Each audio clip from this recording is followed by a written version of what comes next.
If you pull up a map of the Middle East, you'll see all the usual suspects: Turkey, Iraq, Iran, Syria. But what you won't see is a nation of over 30 million people living right there, in the middle of it all. So today, we're diving into the story of the Kurds, a nation that's been hidden in plain sight. So that's the big question, right? Where is Kurdistan? I mean, you can't point to it on a globe. It's not a country with embassies and a seat at the UN. And yet, it is absolutely a real place, with its own language, its own culture, and a fierce sense of identity. So how is that even possible? And just to be clear, we're not talking about a small, isolated group here. We are talking about more than 30 million people who call themselves Kurdish.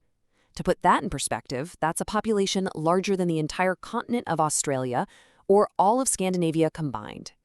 And that, right there, is the central paradox. One people, one culture, zero countries. How can a nation with such a distinct and ancient history have no state to call its own? Well, the answer is this incredible story of geography, empire, and ultimately, betrayal. Okay, so to really get this, we have to start with the land itself. The story of the Kurds is completely tied up with their homeland, a massive, rugged, and beautiful chain of mountains. There's this famous Kurdish saying that just perfectly captures their entire history. We have no friends but the mountains. That one sentence, it carries so much weight. It explains both their greatest strength and their biggest, most lasting challenge. You see, the mountains have always played this dual role.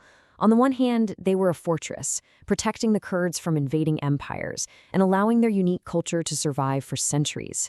But on the other hand, those same mountains acted like a cage, isolating communities from each other and making it incredibly difficult to unify into a single, cohesive state. And you have to understand, their connection to this land isn't new. It doesn't go back a few hundred years. It goes back thousands, establishing them as one of the oldest indigenous peoples of the entire region. I mean, just look at this timeline. We have evidence of human life in these exact same mountains going back over 40,000 years. Ancient Sumerian tablets, some of the first writing in history, mention a land of Karda. Around 400 BC, the Greek historian Xenophon wrote about running into the fierce Carducci warriors.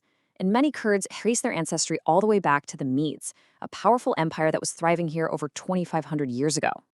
But, their history isn't just about isolated mountain tribes. Not at all. There was a time when a Kurd stood as one of the most powerful and actually one of the most respected leaders in the entire world. But hold on, before we get to the big name, it's really important to know about the 10th and 11th centuries. Historians sometimes call this the Kurdish interlude.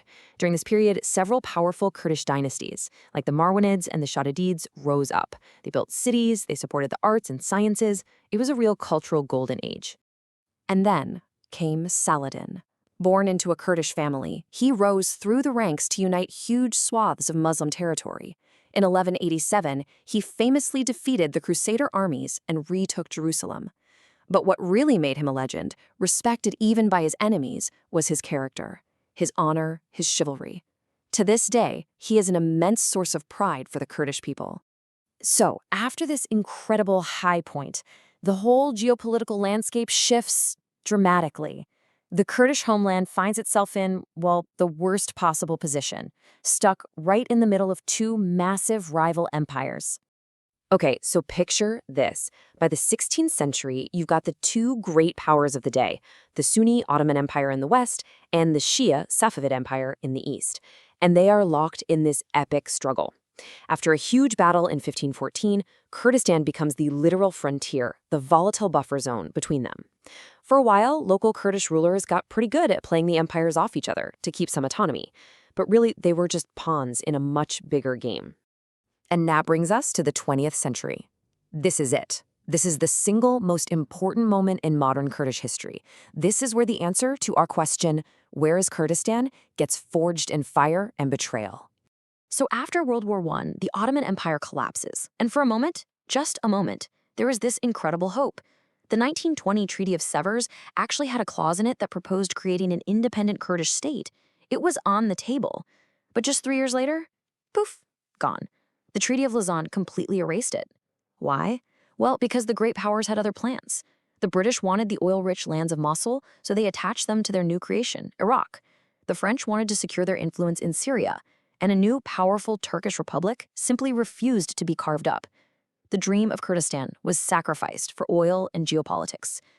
And just like that, the Kurdish homeland was sliced up, partitioned among 4 brand new countries: Turkey, Iran, Iraq, and Syria. Literally overnight, millions of Kurds went from being a distinct people to being a minority group in nations that often saw their very culture as a threat. Now, this division didn't bring peace, not even close. It ignited a century of resistance, of repression, and a relentless, unfinished struggle for rights and recognition that is still going on today. And the resistance? It started almost right away. In Turkey, you had major uprisings like the Sheikh Said Rebellion. Over in Iran, Kurdish leaders actually managed to establish a short-lived independent state in 1946, the Republic of Mahabad. And even though it only lasted less than a year, its memory became this powerful symbol of what was possible. In Iraq, the struggle was led by these legendary fighters known as the Peshmerga. And that name, it tells you everything you need to know. It literally means those who face death. For decades, they fought a brutal guerrilla war for autonomy in the mountains they knew better than anyone. But that struggle provoked an absolutely horrific response, leading to one of the darkest chapters in their history. Under Saddam Hussein, the Iraqi regime unleashed the Anfal campaign, a systematic, genocidal assault on the Kurds. Thousands of villages were wiped off the map, and in 1988, the regime dropped chemical weapons on the town of Halabja, killing thousands of men, women, and children in a single afternoon. And yet, even after something so horrific, the story isn't just about tragedy. Somehow, from the ashes of all this conflict, new forms of Kurdish self-governance have managed to sprout up. You've got 2 major examples. In Iraq, after the 1991 Gulf War, the Kurdistan Regional Government, the KRG, was established. It's become a stable region with its own parliament and security forces. And then, more recently, during the chaos of the Syrian civil war, the Kurds in northern Syria organized their own autonomous region, known as Rojava.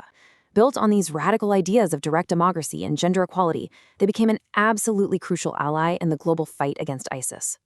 Which brings us all the way back, full circle, to where we started. After all this history of ancient roots, of powerful leaders, of broken promises, and brutal, brutal struggle, where is Kurdistan today?